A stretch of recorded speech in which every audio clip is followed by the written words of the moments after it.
Days. இப்போ தான் வேலையை முடிச்சுட்டு நாங்கள் என் ஃப்ரெண்ட்ஸ் ஒரு 6 பேர் சேர்ந்து போயிட்டுருக்கோம். ஒரே கம்பெனியில் ஒர்க் பண்ணுறோம். அதனால் காலையில் சேர்ந்து வருவோம், காலையில் சேர்ந்து ஈவினிங் சாயங்காலம் நைட்டு சேர்ந்து தான் போவோம். 12 மணி நேரம் ஷிஃப்ட் முடிச்சதுக்கப்புறம் இப்போ எல்லாருமே டயர்டாகி போயிட்டுருக்கோம்.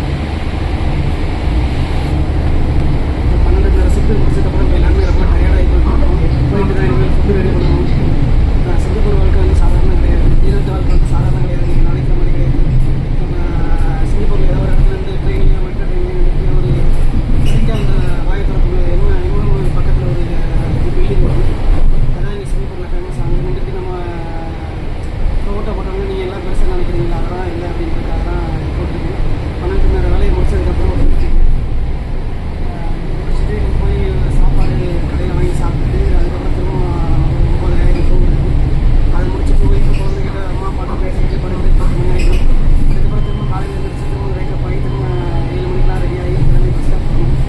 அங்கேருந்து திரும்ப 8 மணிக்கெலாம் பஸ்ஸு இங்கே ஆஃபீஸ் வந்து 8:10 போட்டுட்டு ஃபேஸு ஃபிங்கரிங் எல்லாமே முடிச்சதுக்கப்புறம் தான் உள்ள போக முடியும். எல்லாமே கூகுளில் போய் தான் ஸ்கேனிங் தான். அது முடிச்சதுக்கப்புறம் தான் உள்ள போக முடியும். 8 to 8 டைமிங் முடிச்சதுக்கப்புறம் தான் 10:30 மணி நேரம் நின்றுட்டு வேலை பார்க்குற மாதிரி இருக்கும். இடையில 1 மணி நேரம் சாப்பாடு வரும். அப்புறம் 2 ட்ரிங்க்ஸ் டைம் ஒரு காலையில் ஒரு 1/4 மணி நேரம்,